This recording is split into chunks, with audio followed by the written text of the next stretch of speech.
Bienvenidos a la sesión de hoy del programa de formación tabáquica para profesionales sanitarios de la Asociación Española de Especialistas de Medicina del Trabajo. En esta sesión se abordarán cuáles son las variables que influyen en la percepción del riesgo de una persona cuando toma la decisión de consumir tabaco y de mantener dicho consumo.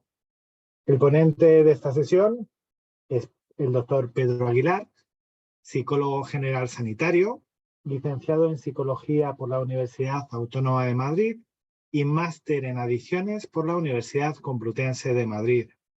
Tiene una amplia experiencia en el tratamiento de la conducta adictiva desde hace más de 20 años, tanto en la red asistencial de atención a drogodependientes de la Comunidad de Madrid como en programas de prevención y promoción de la salud en el Departamento de Prevención de la Junta Provincial de Madrid de la Asociación Española contra el Cáncer, que incluye una intensa dedicación al desarrollo y ejecución de programas de deshabituación tabáquica. Tiene experiencia en el ámbito de la docencia y la investigación, que desarrolla como tutor de prácticas en el Máster de Psicología General Sanitaria de universidades como la UNED y la Universidad Internacional de La Rioja, y como docente de máster y diversos cursos en instituciones como la Asociación Española de Psicología Clínico-Cognitiva Conductual, el Ilustre Colegio de Médicos de Madrid o el Colegio Oficial de Psicólogos de Madrid. La sesión de hoy quedará grabada para que la podáis ver más adelante. Y sin más, doy paso al doctor Pedro Aguilar. Muchas gracias. Muchas gracias.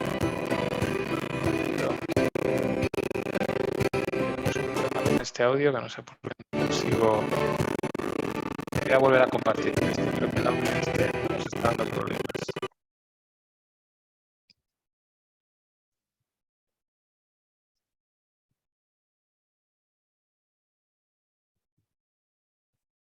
Bueno, ya está. Perfecto. Solo había que pasar de pantalla para conseguir que el audio no nos interrumpiera. Bueno, gracias por la presentación, muchas gracias por la confianza demostrada y como decimos, vamos a tratar de entender algo muy complejo y que muchas veces es la gran dificultad que tenemos cuando abordamos a una persona con un trastorno adictivo, ya bien sea sin sustancia o con sustancia, y que muchas veces se confunde con la motivación del sujeto, el compromiso del sujeto hacia el programa o el tratamiento que se le propone, y que muchas veces nos desarma porque como científicos basamos nuestras recomendaciones, nuestras intervenciones y nuestro consejo en la evidencia empírica, en la evidencia científica, y parece que a veces en este tipo de patologías nuestros pacientes ponen una especie de barrera que hace que todas esas razones atesoradas por la ciencia o todos esos datos atesorados por la ciencia no influyen apenas en su conducta, ¿no? Siempre recordar que el elemento central de cualquier conducta adictiva, hay varios elementos, pero el elemento central de cualquier conducta adictiva es tener conciencia plena de que una conducta me lesiona, me hace daño, empeora o exacerba determinadas patologías mentales o físicas o genera conflicto con mi entorno, genera malestar subjetivo y a pesar de eso, a pesar de ser plenamente consciente del efecto que tiene esa conducta o esa sustancia, no poder parar, no poder interrumpir la conducta de adquisición y consumo de la sustancia o de ejecución de una conducta adictiva como puede ser el juego, la compra compulsiva, etc. En tabaco, el elemento paradójico llega, y es algo de lo que soy testigo habitualmente aquí en la Asociación Española contra el Cáncer, donde trabajo, puede llegar hasta tener un diagnóstico oncológico.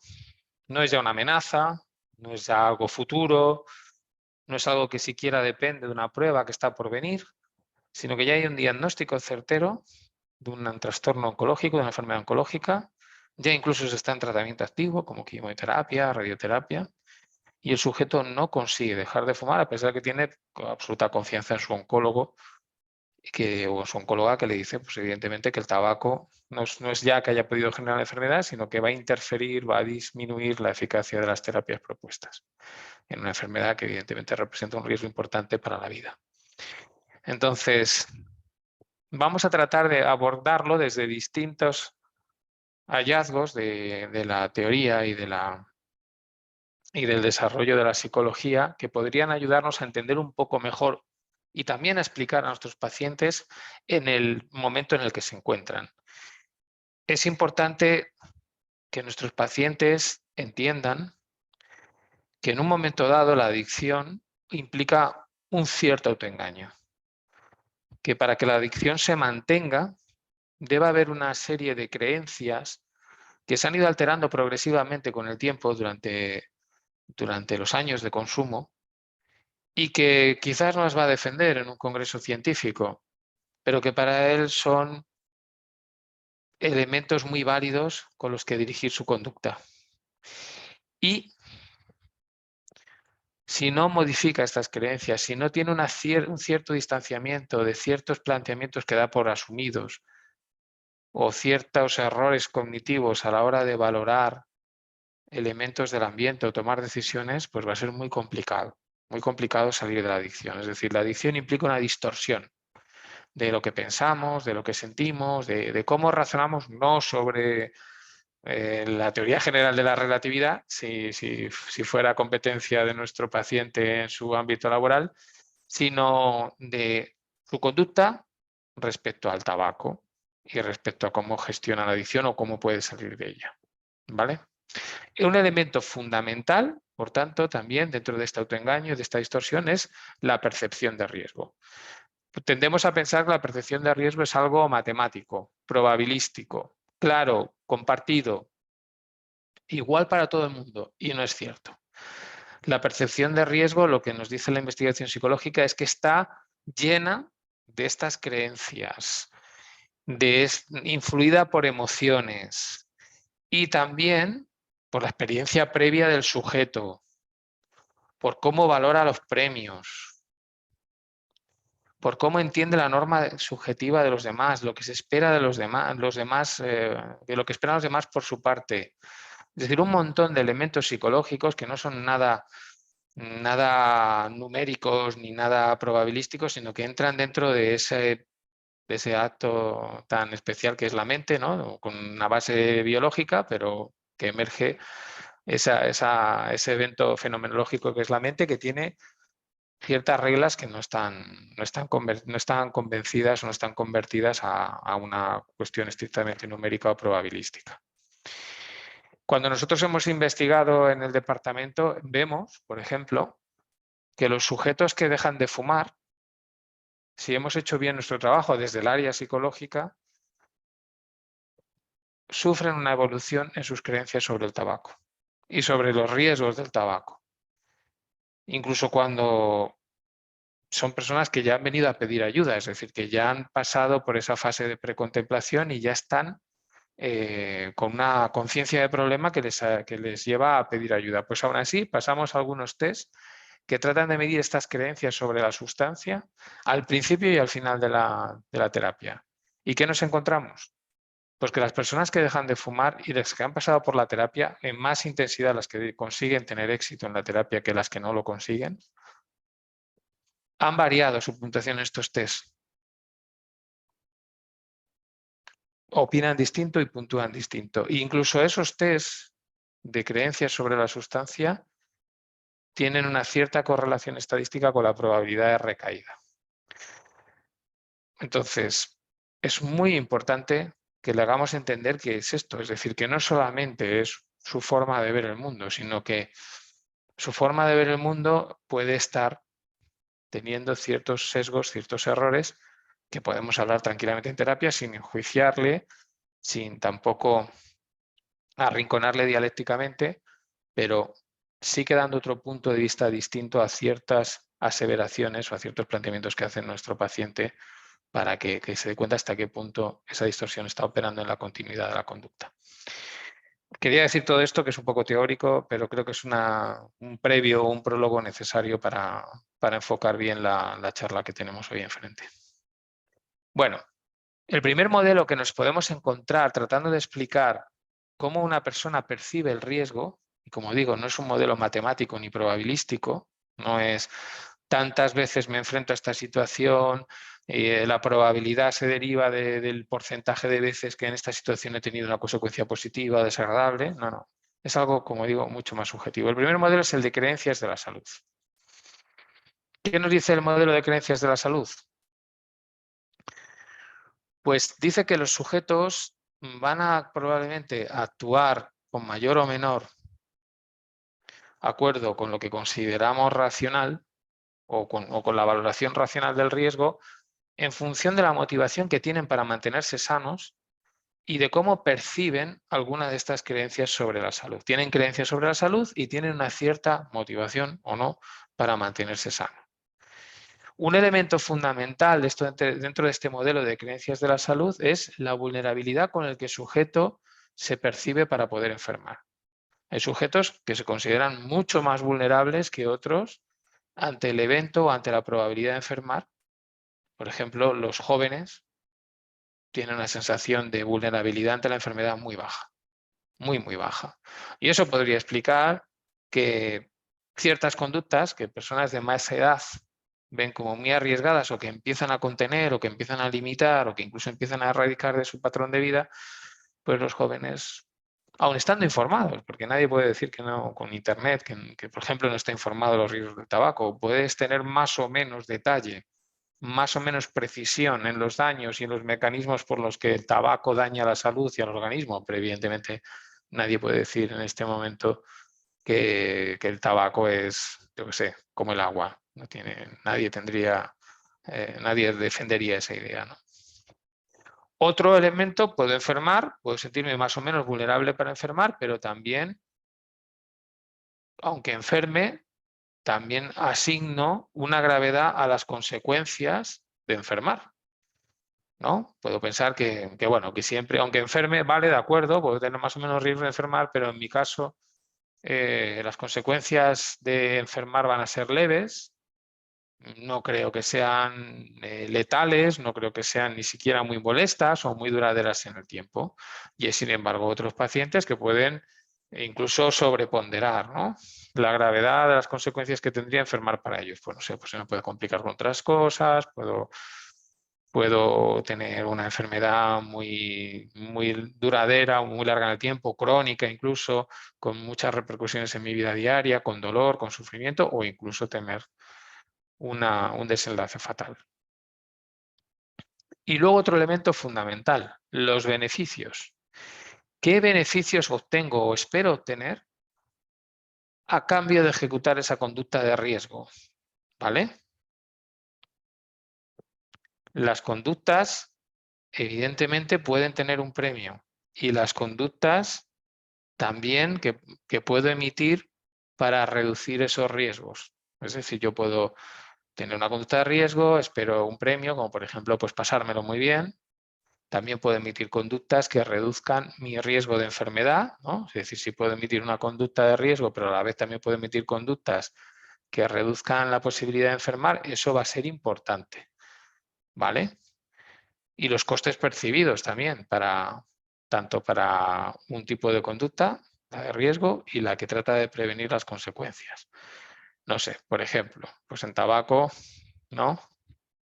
Hay personas que piensan que si fuman menos de 5 cigarrillos, realmente el daño no va a ser tan importante, por ejemplo.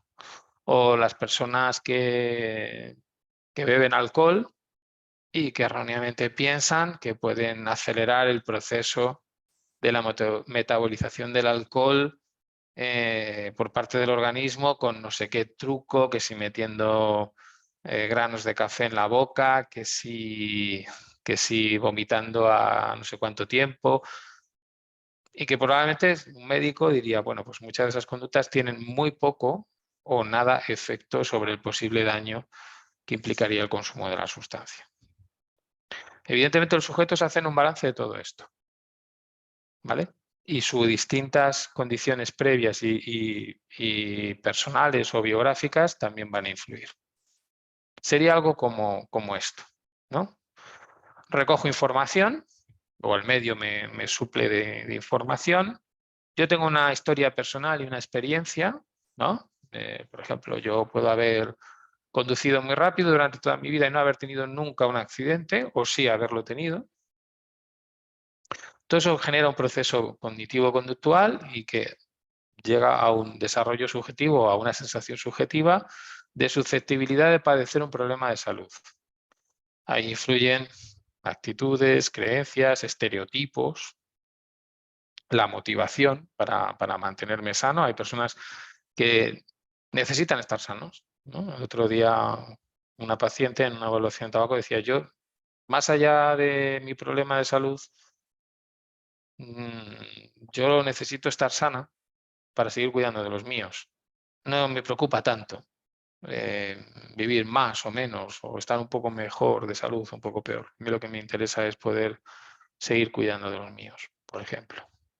Y como decimos luego, después de esta susceptibilidad, esta sensación de susceptibilidad de poder enfermar, que tiene toda esta información previa, toda mi historia, yo soy una persona que enferma muy fácilmente, yo soy una persona que enferma muy pocas veces, ¿vale? La motivación para mantenerme sano. Luego esta valoración que incluye el balance de los beneficios y los costes de la conducta, ¿vale? Yo emito una conducta y va a tener una serie de beneficios y una serie de riesgos, y la percepción de la severidad del problema de salud que me puede traer. Finalmente esto genera una percepción de riesgo, que puede llegar a ser alta, media o baja. Si es baja, pues probablemente, aunque nosotros le estemos diciendo al sujeto: esta conducta no deberías emitirla, esta conducta es muy dolosa para tu salud, pues el sujeto hace oídos sordos, ¿vale? Aquellas cosas que, por ejemplo, que quizás también podríamos entender como aquellas personas que hacen un deporte de riesgo. No quieren enfermar, no quieren tener un desenlace fatal, pero probablemente son jóvenes, nunca han tenido ningún problema, aunque han hecho conductas de deportes de riesgo, tienen ciertas creencias sobre sí mismos, sobre la probabilidad. Su motivación vital es sobre todo disfrutar de la vida. El beneficio, la carga o el chute de adrenalina y de dopamina que esperan, pues es algo que creen que va a ser muy intenso y que además valoran mucho. No creen que haya excesivos costes. Y en todo caso, si tuvieran un pequeño percance, creen que como porque están protegidos, tienen un equipo, tienen un staff, ellos son muy hábiles, tampoco va a haber un gran problema o una gran afectación de su salud. Su percepción de riesgo es baja y probablemente seguirán haciendo ese deporte de riesgo, ¿no? Otro modelo que complementa a este modelo es la de la teoría de acción planeada, ¿vale? Que va a tener elementos muy parecidos al anterior, pero también algún elemento distintivo, ¿no? Los elementos fundamentales son la actitud, la norma subjetiva y el control conductual.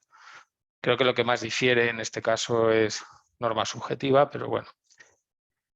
Actitud, es decir, si valora positiva o negativamente el hecho de fumar. Hay personas que valoran negativamente el hecho de fumar, o el hecho de tomar alcohol, o el hecho de hacer determinadas conductas de riesgo, y hay una valoración negativa de base. Norma subjetiva, es decir, hasta qué punto el consumo, por ejemplo, está extendido entre mi grupo de pares, está aceptado, por ejemplo, en los adolescentes. Y el control conductual, hasta qué punto se puede controlar el consumo, hasta qué punto creo que yo voy a poder controlar el consumo y sus efectos, ¿no? Pues como decía, nosotros encontramos a muchas personas que creen tener un control ilusorio sobre el daño que va a provocar el tabaco en su salud, o el alcohol, o incluso sustancias ilegales. No, pues yo consumo de una manera muy controlada, muy precavida, a mí no me va a pasar, esto le pasa a otros que no conocen tanto la sustancia, que no se han informado tanto, que incluso no tienen tanta experiencia de consumos, o no tienen un grupo alrededor que le protege, que también es muy experimentado, ¿no? Esto también lo podemos encontrar, por ejemplo, con el cannabis, ¿no?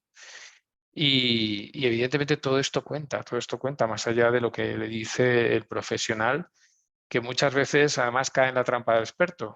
Cuando el profesional solamente da datos y se tilda como experto, a veces desconecta a nivel emocional con el sujeto y encima, si hay cualquier, o que a veces sean evidencias muy peregrinas, el sujeto encuentra cualquier evidencia peregrina que le puede en cierto modo dar la razón a él, porque todavía quizás no se ha producido el efecto del que le han avisado, o que contradice mínimamente al experto, pues entonces ya el experto queda totalmente anulado, ¿no?, en la cabeza del paciente como alguien que le puede dar un consejo válido.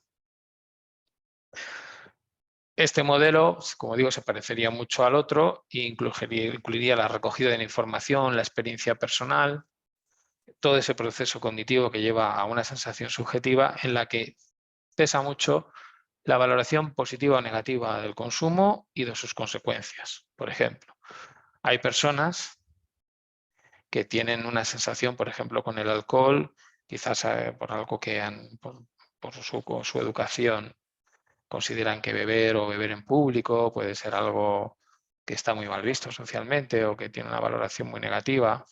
No digo ya perder el control sobre el alcohol, ¿no?, o que alguien le pueda colgar el estigma de, ¿no?, de borracho. O en mujeres, que también todavía parece que hay, ¿no?, también nuestra sociedad patriarcal todavía sigue teniendo esos efectos, ¿no?, que parece que penaliza mucho más el problema adictivo en mujeres que en hombres, ¿no? Parece que siempre esa carga moral que tiene muchas veces la adicción ante la sociedad, pues parece que incluso en mujeres es todavía más cruel y a veces menos comprensiva. Norma subjetiva, ¿qué esperan de mí? ¿Qué espera mi entorno de mí? ¿Espera que beba, que sea divertido? ¿Espera que controle, por ejemplo, el alcohol? ¿Espera que sea una persona, en mi entorno, quizás se considera que el epítome del control no es no beber? Que quizás el verdadero control se demuestra bebiendo solo lo justo. Esta frase tan manida, yo bebo lo justo. Hay que beber pero lo justo, o hay que ser una persona que hace todo en su justa medida, ¿no? Parece que la mayor demostración de control no es evitar la sustancia, sino dominar la sustancia. No retirarme de ella, sino usarla con un absoluto control por mi parte, ¿no? Solo cuando quiero, como yo quiero, en la proporción justa. A veces hay pacientes que cuando los oyes hablar parece que la expectativa de su entorno es esa, ¿no? No que deje de beber, no que deje de fumar, sino que controle la sustancia. Algo, una creencia, por ejemplo, absolutamente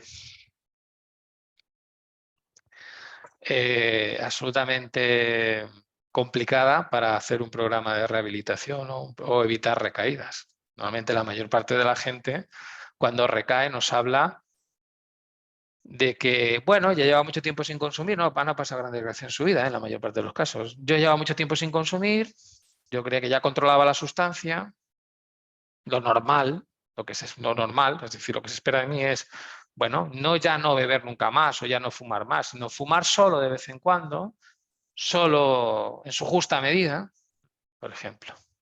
Y luego también no solamente esto influye en la motivación que detectamos, la norma subjetiva que detectamos en los demás, es decir, nosotros detectamos qué se espera de nosotros, pero claro, otro elemento fundamental es hasta qué punto estamos dispuestos a complacerles. Yo, por ejemplo, puedo detectar una norma subjetiva o algo que se espera de mí, pero comprar esa norma subjetiva o no. Sí, yo me he dado cuenta que en mi grupo de referencia esta es la norma subjetiva, pero yo no tengo ninguna intención de complacerles, aunque sea su expectativa, no tengo ningún interés en complacerles. Bien porque yo tengo un conflicto con ellos, bien porque no creo en esa norma subjetiva. Muchos adolescentes a veces detectan la norma subjetiva de su grupo de referencia, pero no la siguen. ¿Por qué? Porque no creen esa norma subjetiva, porque quizás han mantenido espíritu crítico de la norma subjetiva de su grupo, basada en información o basada en apoyo de otros modelos válidos en su entorno o de su familia, y la detectan, pero no tienen ningún deseo de cumplir con esa expectativa de su grupo, ¿no? O quizás a veces detecta norma subjetiva en sus adultos y no pretende seguir esa norma subjetiva o esa expectativa de los adultos hacia ellos, porque quizás todavía en la adolescencia pues, puede haber también una cierta conflictividad, ¿no? con su entorno adulto. Bueno, pues estos dos elementos generan una percepción de riesgo y en la percepción de riesgo opera el control conductual. ¿Hasta qué punto creo que tengo habilidades de control sobre esa sustancia? Es decir, vale, he decidido, a pesar de la recogida de información, a pesar de la experiencia, de la actitud positiva o negativa o de la norma subjetiva, he decidido probar la sustancia, tomar la sustancia,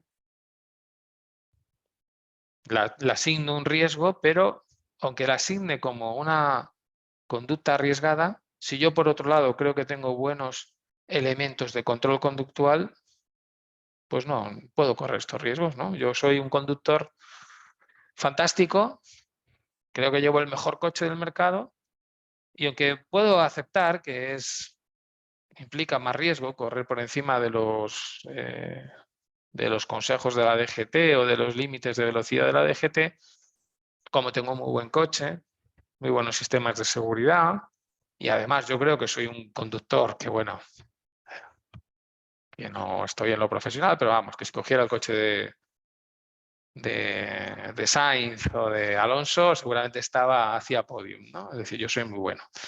Pues puedo correr el riesgo. La intención de consumo, la intención de cumplir con esa conducta de riesgo. Evidentemente, cuando hablamos con una persona no podemos simplemente lanzarle la estadística, la probabilidad, sin tener todo esto en cuenta. Quizás yo puedo lanzar la probabilidad y la estadística, pero si detecto una norma subjetiva que va en contra de mi intención terapéutica, pues quizás no es ninguna mala inversión dedicarle tiempo a analizar con el sujeto la norma o la expectativa que espera, que cree que tiene de los demás y analizarla de una manera abierta, pero también crítica. O, en un momento dado, esa sensación de control. No, pues es que si yo tomo a colación del pino, yo nunca me voy a emborrachar o yo nunca voy a tener un problema de hígado graso o yo nunca voy a, o si fumo light o si fumo cigarrillo electrónico o si fumo solo 5 hits de tabaco calentado o un par de pitillos, yo no voy a tener nunca cáncer de pulmón o de vejiga o de... Bueno, pues evidentemente hay que hablar sobre esto, ¿no? Es decir, por determinadas medidas de control tú puedes elegir, sigue siendo libre, pero hay determinadas medidas de control que mira, pues no sirven, o sea, no están alterando la probabilidad de enfermar. ¿Vale? Bueno, esto es un poquito una ampliación de lo que hemos comentado antes. El locus de control podría estar en esa también, sería un elemento teórico referido también al control conductual, ¿no? Locus de control puede ser externo e interno. Evidentemente, cuando una persona tiene un locus de control interno, cree en sus propias habilidades y capacidades, a veces con razón, a veces sin ella, pues puede seguramente estar más tendente a emitir la conducta, a tener la intención de consumo o la intención de ejecutar la conducta arriesgada. Esto también lo podemos ver desde el paradigma psicométrico y los atributos del riesgo, es decir, otra parte de la psicología ha abordado esto del riesgo desde un enfoque psicométrico y ha tratado de hacer un planteamiento teórico psicométrico con las razones que los sujetos declaraban para sentir miedo o no, sentir más arriesgada o menos arriesgada una conducta o un evento del entorno o un elemento del entorno que puede ser considerado peligroso o no. El modelo habla desde centrales nucleares, contaminación radioeléctrica, elementos químicos en la comida, cualquier cosa, ¿no? Conductas de riesgo, como conducir deprisa, etc. Bueno, otra vez en esto sí que coinciden con lo anterior, los beneficios de asumir el riesgo, ¿no? Se aceptará o no el riesgo según los beneficios que les proporciona, ¿vale? Cuanto más beneficio espero encontrar, menos o más valoro la consecuencia de emitir esa conducta, pues menos riesgo estoy dispuesto a asumir, ¿vale? Es decir, probablemente hay personas que, esto pasa mucho en tabaco, que dirían, bueno, yo jamás viviría al lado de una central nuclear, porque creo que puede facilitar que en el futuro tenga una enfermedad oncológica, pero desprecian absolutamente el efecto que tendría su hábito de fumar en ese futuro de salud, ¿no?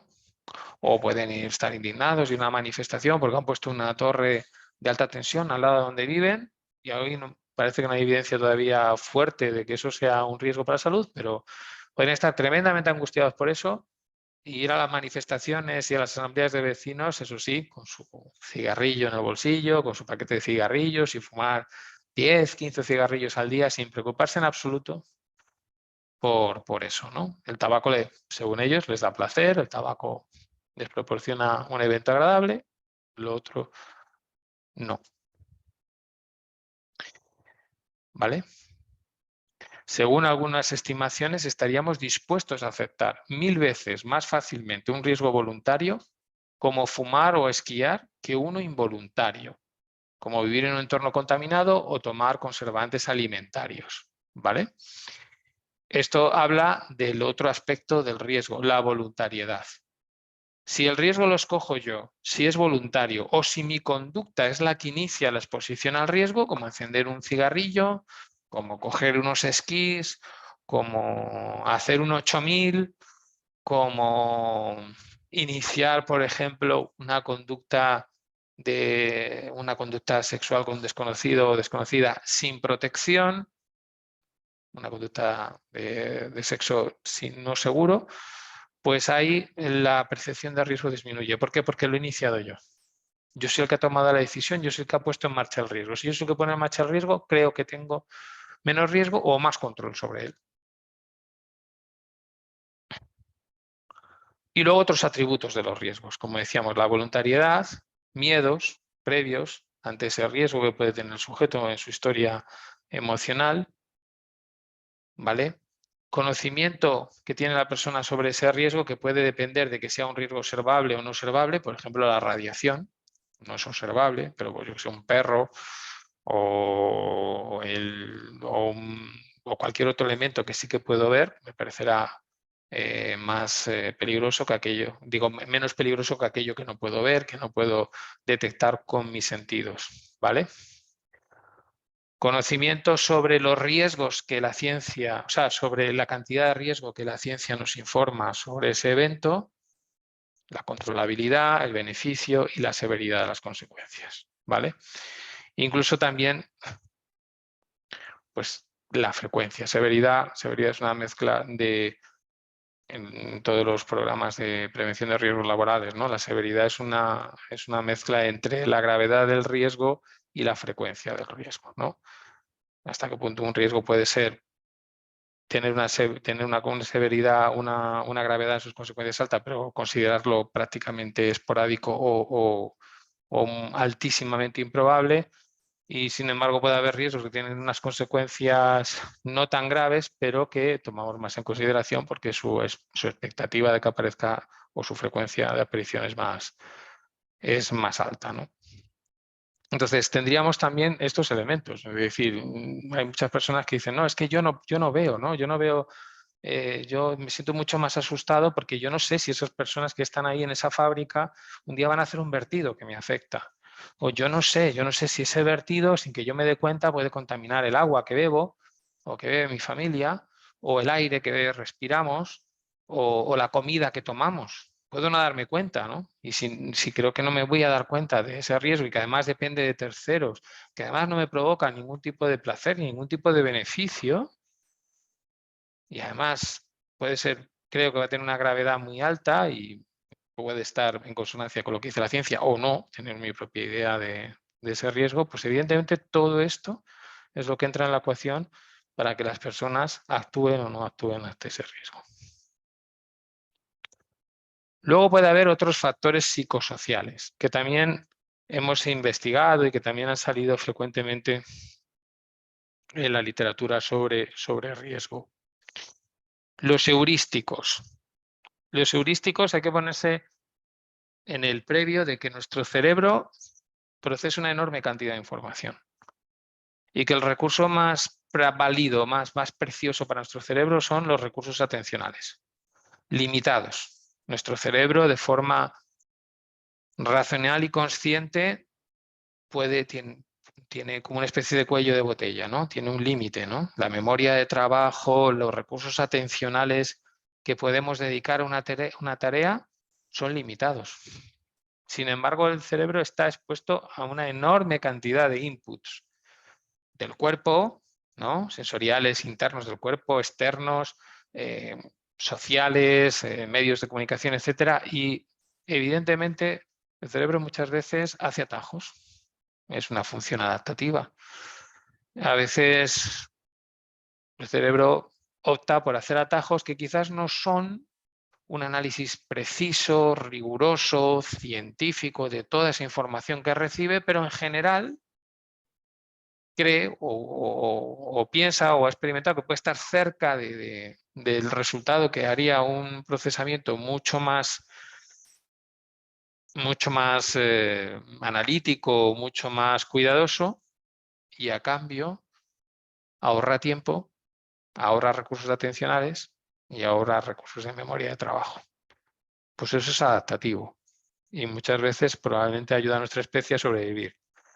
Pero a veces también genera errores, sesgos, heurísticos, que el sujeto, como quizás lleva mucho tiempo ejecutándolos y apenas ya es un hábito y son muy automáticos, apenas le presta atención, pues el sujeto directamente los asume. Quizás en una conversación tranquila, analizándolo con calma, sin enjuiciarle, como digo, sin acorralarle dialécticamente, porque cuando hablamos de uno mismo siempre somos un poco más autobenévolos y siempre planteamos ciertas resistencias, pero que quizás en una charla tranquila sí que puede empezar a desvelarlos, sí que puede empezar a entender cómo generan errores o cómo afectan a su conducta. Pero evidentemente están tan interiorizados, son tan automáticos, ¿no? ¿Qué es esto que aparece a veces también, ¿no?, en algunos escritos sobre el psicoanálisis, cuando el sujeto confunde el síntoma con la identidad, ¿no? Cuando uno ya, esto es tan mío, esto es tan propio de mí, que ni siquiera paro a pensarlo, incluso creo que esto es mi forma de ser, ¿no? Esto es mi forma de ser. Bueno, pues hay que trabajar mucho con estos heurísticos, o por lo menos con aquellas cosas que afectan a la conducta que tratamos de corregir. Los más famosos, ¿no? El de disponibilidad. Pues en este heurístico te afecta la estimación de la probabilidad de que algo ocurra, de que un evento ocurra, cuando cierta información, la que sea, es evocada con mucha facilidad. ¿Vale? Si yo evoco con mucha facilidad una información o un recuerdo, automáticamente puedo asumir que es algo muy frecuente, ¿no? Es decir, si yo evoco con facilidad algo sobre... Si yo evoco con facilidad recuerdos con el consumo, puedo pensar que el consumo es algo muy frecuente, ¿no? De hecho, tú hablas con los consumidores y les pides que estimen más o menos cuánta gente cree, qué porcentaje de personas creen que consumen en la población general, siempre sobreestiman. A los chicos, cuando dices, ¿cuántos chicos de tu edad crees que fuman? Pues siempre creen que son la mayoría. Cuando les dices, pues no, los fumadores estáis en minoría, pero en cualquier rango de edad, incluso en los rangos de la adolescencia, ¿no? Cuando algo lo evoco con facilidad, me parece muy frecuente, ¿no? Si yo... a mí me parece que, por ejemplo, hay muchas más personas aficionadas a mi equipo de fútbol que las que realmente hay, porque evoco con facilidad, ¿no? Recuerdo sobre mi equipo de fútbol o sobre veces que he ido a ver, etc. Sesgo de anclaje. Tenemos una idea en la mente y toda la información que llegamos la estructuramos para que encaje con esa idea, ¿vale? Y sobre todo, el sesgo de anclaje habla de que muchas veces estamos también con dificultades de analizar la tendencia, digamos, objetiva, ¿no? El sesgo de anclaje nos hace ver con dificultad, con perspectiva. Nos hace ver la perspectiva con dificultad, quiero decir. El sesgo de anclaje, a mí me lo contaron en la facultad con un ejemplo que era directamente genial, ¿no? Una estudiante universitaria estadounidense se va a la universidad, a otro estado, y manda una carta a sus padres. Y les dice que está encantado de poder escribirles, que ya ha salido del hospital porque en su residencia de estudiantes hubo un accidente y un incendio posterior y tuvo que saltar desde un segundo piso. Que a pesar de la caída nos hizo heridas muy graves y además la atendió un enfermero encantador que le ayudó muchísimo a su rehabilitación, que bueno, que se ha enamorado de él y que bueno, la ha dejado embarazada. Que tuvieron también un pequeño descuido, no utilizaron protección y ella pues resultó contagiada de enfermedades de transmisión sexual de las que ya se está recuperando. Y que por el Día de Acción de Gracias irán a visitarlos con la madre de él, que es una mujer un poquito especial, con ciertos problemas de alcoholismo, pero encantadora. Eso era el primer folio de la carta. Cuando se da la vuelta al folio, decía que no había ni incendio, ni embarazo, ni traumatismos, ni enfermedad de transmisión sexual, ni suegra con problemas de alcohol, sino que simplemente había suspendido 3 asignaturas y que esperaba que cuando fuera a verlos el Día de Acción de Gracias, pues que no fueran muy severos con ella. Eso es punto de anclaje, ¿no? Es decir, podemos generar eventos emocionales muy intensos o informaciones emocionales muy intensas y todo eso, todo lo que recibimos después lo valoramos en función de ese previo, ¿no? Y además hay veces que ni siquiera tenemos la capacidad de verlo con perspectiva. Las rebajas, anclaje. Ha bajado un 70%. Esto automáticamente, ¿esto es barato o no? Porque si subieron, como suelen hacer, el precio justo antes de la etapa de rebajas un 90%, pues si ahora te hacen un 70%, pues realmente la rebaja es otra. Pero bueno, el impulso de compra se produce. Exceso de confianza, ¿vale? Bueno, pues estos son estas personas, ¿no? Optimistas, ¿no? Más allá de lo razonable y más allá de lo seguro, ¿no? Una excesiva confianza en los juicios propios, muy optimistas y muy bien, cuando todo les sale bien y aciertan en el juicio, pues fantástico, no tienen dudas, son inasequibles al desaliento, pero cuando están equivocados desestiman cualquier información que vaya en contra de su juicio y a veces de una manera verdaderamente irracional, ¿no? Creo que controlo la sustancia. Por ejemplo, pues si yo creo que controlo, pues no voy a fumar un cigarrillo. O yo creo que los médicos se equivocan. Realmente el tabaco no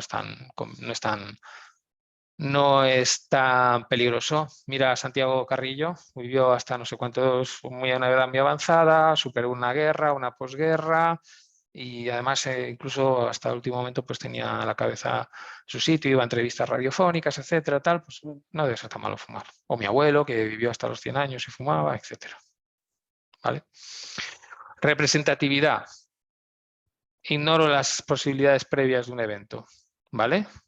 Si este evento se parece a otro y a mí ese otro me parece relevante, ya no quiero saber más, ¿vale? Si este evento se parece a, por ejemplo, a uno en el que yo he visto a una persona tener éxito, ya no valoro si tiene riesgo o no. Por ejemplo, si este evento al que yo me enfrento sobre el que voy a decidir se parece a otro en el que quizás una persona se lo pasó muy bien, obtuvo un gran resultado, pues no me importan las probabilidades matemáticas, ¿no? Por ejemplo, he leído una biografía de Steve Jobs y, joder, qué guay esto, ¿no? De montar una multinacional desde el garaje de tu casa y luego ser una persona súper respetada, multimillonaria, haciendo un poco lo que quiere en su trabajo.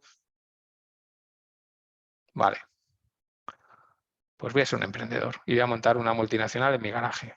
Vale, correcto. ¿Sabes cuántas empresas solo en España se dan de alta y al tercer mes ya han cerrado. ¿Sabes la proporción? Frente a los que ni siquiera no es que hayan hecho una multinacional, sino que siguen vivos y coleando al tercer mes de dar de alta a la empresa. No, pero a mí me da igual, yo voy a ser como Steve Jobs. Deseo de certeza, ¿vale? Hay personas que la incertidumbre es un sentimiento absolutamente desagradable para ellos. No quieren incertidumbres, no pueden vivir con la incertidumbre permanente. Un paciente me decía a mí, un paciente de tabaco, cuando yo le decía los riesgos del tabaco en función de la evidencia empírica, me decía, Pedro, yo no quiero vivir mi vida en base a las estadísticas. No quiero. No quiero. Todos estos riesgos y todas estas informaciones que me dan me generan incertidumbre y yo no quiero vivir así. Vale. Afecto. A ver un momentito, acá. Las emociones se anteponen a los procesos cognitivos y condicionan la percepción de riesgo, ¿vale? O se llama también razonamiento emocional. También lo podéis encontrar en la bibliografía como razonamiento emocional. Si las emociones hacia una actividad son favorables, es decir, si yo emocionalmente valoro algo como positivo, los riesgos son bajos y los beneficios son altos, ¿vale? Si, por ejemplo, hacer escalada sin cuerda para mí genera unas emociones muy positivas, pues vale, pues los riesgos son bajos y los beneficios altísimos. A la inversa también funciona, ¿vale? En adicciones, sí, yo creo que el tabaco me relaja cuando estoy muy nervioso y para eso para mí es una cuestión fundamental porque yo considero que soy una persona muy estresada y además que ese estrés es muy funcional para mí. Bueno, ya sabéis lo que dicen, ¿no? En la sociedad occidental, si no estás estresado no eres nadie. Pongo en la balanza los riesgos y las ganancias y al final lo que pesa más es pues, el efecto, ¿no? de supuesta relajación del tabaco. Optimismo ilusorio e ilusión de invulnerabilidad, lo hemos comentado antes. La probabilidad de tener más experiencias es menor que la de sus pares. Eso no me va a pasar a mí, le va a pasar a otros y por lo tanto yo puedo sentirme al margen de la experiencia externa. No aprendo por modelado, es decir, es que lo que les pasa a los demás a mí no me influye porque yo no voy a pasar por esas mismas circunstancias. Yo soy más listo, yo soy más fuerte, yo tengo mejor genética, etcétera. ¿Vale? Hay otra que, por ejemplo, es correlación ilusoria o por contigüidad, por ejemplo. Hay una explicación de estos seguros que a mí me encanta, ¿no? Es decir, mucha gente cree que hay relaciones causales ilusorias simplemente porque los hechos ocurren a la vez o de forma simultánea, ¿no? Por ejemplo, yo puedo pensar, imaginar que no conocemos, que somos unos griegos del siglo V antes de Cristo, no conocemos nada sobre la mecánica de los astros, que nos enseñaron Newton y compañía, y observo que cada vez que amanece canta el gallo. Un gallo canta cada vez que amanece. Yo puedo pensar, por contigüidad, hacer una correlación ilusoria o una relación causal ilusoria. Amanece porque porque el gallo canta, perdón. No amanece por eso. O de hecho, aunque no hubiera gallos en la Tierra, seguiría amaneciendo porque depende de la rotación de la Tierra sobre su eje. Pero si no tengo una mejor explicación, o esa explicación es emocionalmente muy funcional para mí, pues puedo hacer este tipo de heurístico o este tipo de atajo mental, ¿vale?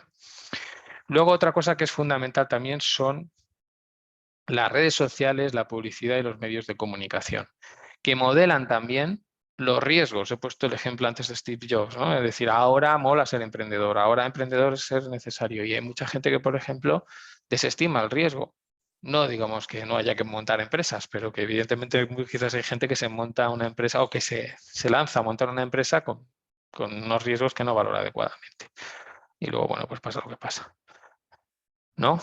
La publicidad está continuamente, y sobre todo con estos productos del tabaco, y si hay alguien experto, aunque sea para hacer el mal, si hay alguien experto y hábil en usar el marketing, son las tabaqueras. O sea, las tabaqueras han hecho un despliegue marketingiano a lo largo de su historia que es increíble. Es decir, el resultado es sencillamente increíble, ¿no? Venden un producto, son multimillonarios vendiendo un producto en el que el sujeto cada vez que lo coge pone este producto mata. Es decir, es muy difícil conseguir eso. Muy difícil. En parte porque está basado en una adicción muy intensa, como la que produce la nicotina, de acuerdo, determinados parámetros y determinados estereotipos sociales, de acuerdo, pero también por una publicidad que no deja ningún resquicio por aprovechar. ¿Estereotipos de atractivo sexual? Pues sí, ¿no? Sobre todo, además, en estas décadas anteriores, pues muy machistas, ¿no? Y utilizando a la mujer como un reclamo sexual, ¿no? O el tabaco como forma de éxito social, ¿no? Pues aquí vemos, ¿no? Hay una cuestión de reclamo desde el atractivo físico, se ha utilizado a los doctores, ¿no? En los años 50-60 se utilizaba a los doctores por la credibilidad que tenían los profesionales de la salud para vender tabaco. Y se utilizó durante un tiempo. Éxito social, ¿no? Se asociaba al fumar o fumar determinadas marcas de tabaco que eran un producto aspiracional, que vendían exclusividad, etcétera, pues con el éxito social. Pero si teníamos que aprovechar a partir de los años 70 la creciente lucha por la igualdad de las mujeres, pues no pasa nada, pues también, ¿no? Y pasamos del ¿te gustaría encender mi Lucky? A tengo pinta yo de prepararte el desayuno. Todo vale, ¿no? O estilos de vida en los que se vende libertad, el famoso vaquero de Marlboro, independencia, modernidad, aventura o deporte. El deporte, que es la conducta quizás más saludable que podemos hacer para mantener nuestro cuerpo en buen funcionamiento, pues el deporte ha estado financiado durante decenas de años por algo tan tóxico como el tabaco, ¿no? Los Virginia Slims, ¿no? Pues eran símbolo de la mujer independizada, empoderada, con también cierto estatus social, etc. Es decir, tenemos una continua influencia del tabaco que nos dice que fumar da éxito, que fumar nos hace disfrutar de la vida, que fumar nos hace atractivos, que fumar nos hace independientes y empoderados. Y eso evidentemente no ha caído en saco roto. Durante muchos años ha estado generando y moldeando generaciones de fumadores y de futuros enfermos. ¿Ahora cambian los tiempos? Pues no pasa nada. Se quitan una chaqueta y se ponen otra con absoluta facilidad. Ahora, ¿qué toca? Asociar al tabaco también otro producto aspiracional que nos vende limpieza, pureza, elegancia, sofisticación, perdón, alta tecnología y exclusividad. Pues muy bien. Pues aquí tienes cigarrillos electrónicos que se venden en tiendas y con una apariencia que parecen pues productos de Apple, ¿no? Y que se venden en tiendas que parecen pues eso, un sitio de confort, de exclusividad, un sitio donde compra la gente también que está a la última. ¿Que hay que decir que estos productos son menos tóxicos que el tabaco o que realmente ayudan a dejar de fumar sin ser cierto, sin haber evidencia empírica de ello? Pues no pasa nada, se dice y se plantea una y otra vez, y ahora nuestras generaciones quizás empiezan a intuir el engaño de la forma tradicional de fumar, pero ahora están reduciendo el riesgo a través de estas estrategias de marketing que les dicen: fumar cigarrillo electrónico no es tan arriesgado, fumar cigarrillo electrónico además te da sensaciones muy positivas. Otra vez, lo que nos decían los teóricos sobre el riesgo. Si me vendes una información, yo la compro si lo que voy a hacer me genera emociones positivas, y además eso reduce la sensación de riesgo.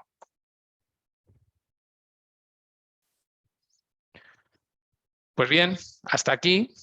Espero que hayamos podido, sobre todo, quedarnos en el elemento central de la intervención, que es: no podemos lanzar a nuestros sujetos desde el papel del experto un montón de datos de carácter científico, probabilístico, epidemiológico, sin tener en cuenta que nuestros sujetos cuando se relacionan con el riesgo están hablando de mucho más. Están hablando de actitudes, están hablando de estereotipos, están hablando de motivación, de norma subjetiva, de sesgos.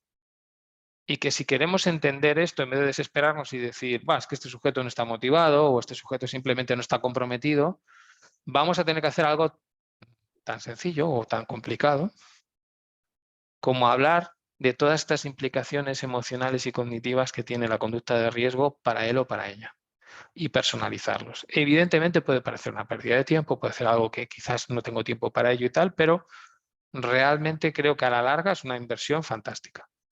Porque de nada sirve lanzarlo otro, caer en la trampa del experto y que el paciente y nosotros estemos chocando contra un muro de hormigón durante años, con los riesgos que eso implica para la salud del paciente.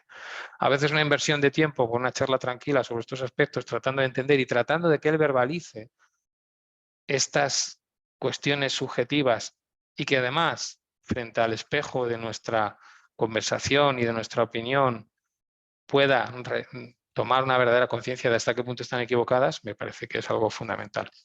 No sé si queréis comentar algo, si en vuestra experiencia habéis visto algo parecido o si algo de lo que hemos comentado os ha parecido especialmente útil. Pedro, Sí. muchas gracias por la exposición tan buena que has hecho. La verdad que nos ha gustado mucho. Y sí que hay preguntas. Tenemos a Marta, que quería hacer una pregunta sobre el sesgo de anclaje. Marta, si quieres, quita el mute Adelante. y hacer la pregunta. Muchas gracias. Gracias, Miguel. Como bien dices, Miguel, Buenas tardes. Buenas tardes, Pedro. Ha sido el título ya prometía, ¿eh? Esto de la percepción de riesgos es básico.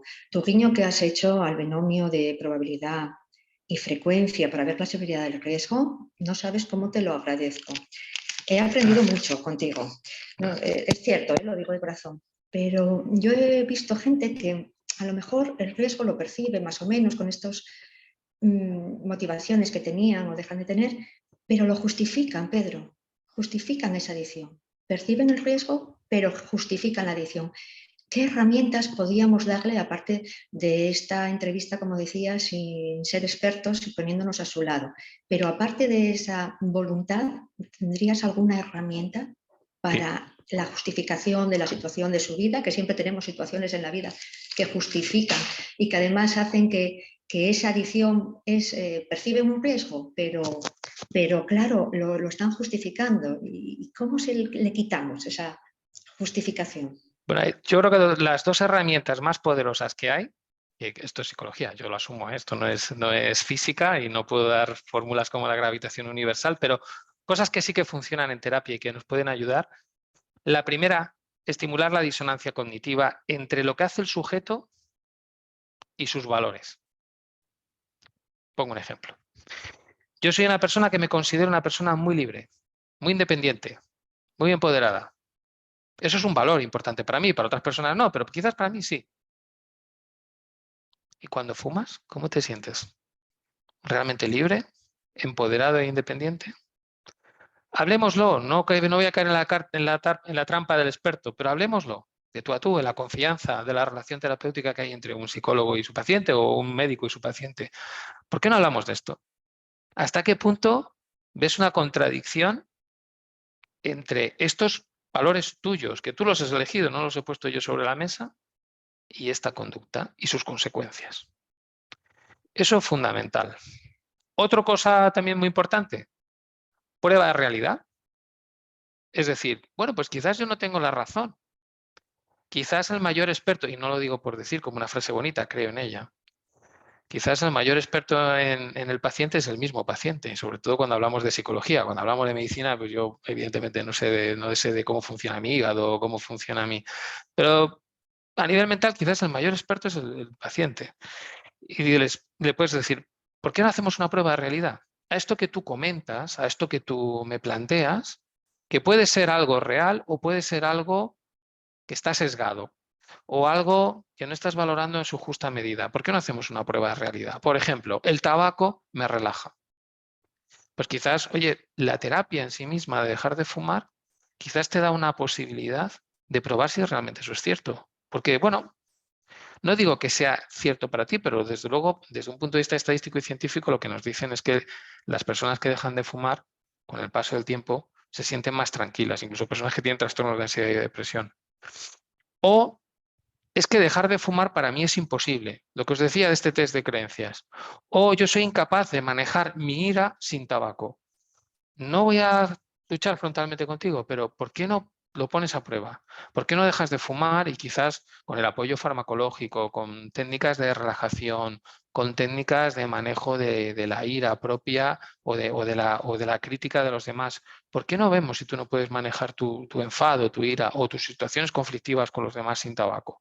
Hagamos una prueba, ¿vale? Entonces yo, sobre todo, trabajaría con el sujeto y para el sujeto con que estableciera disonancias cognitivas entre esta conducta y sus valores. Porque al final lo que nos dirigen en nuestra vida son los valores. Y dos, haría pruebas de realidad. Y otra cosa también muy importante, para que mantengan el esfuerzo les trataría siempre de referir a metas a corto plazo. No sé si he respondido, Marta, o si por lo menos he dado algo útil en mi respuesta. Muy útil, Pedro, y no lo digo porque esté grabándose, muy útil. Vale. Gracias. Encantado. ¿Alguna otra pregunta? Bueno, si no hay ninguna otra pregunta y os parece bien, estamos justamente en rango de hora, son las 5. Muchas gracias, Pedro, por haberte ajustado también al horario que teníamos previsto. O sea, no ha podido ser mejor. Y emplazaros a todos a la próxima sesión, que será el próximo martes, en la que hablaremos de otras formas de consumo del tabaco y del impacto en la salud, es decir, del cigarrillo electrónico y el riesgo de padecer los diferentes efectos negativos que pueden provocar en nuestro organismo. No os adelanto más, os convoco para el próximo martes a las 4 de la tarde. Muchas gracias, Pedro. Muchas A gracias, vosotros. Marta, por tu pregunta y nos vemos en la próxima sesión. Gracias a todos. Hasta pronto. Chao. Adiós.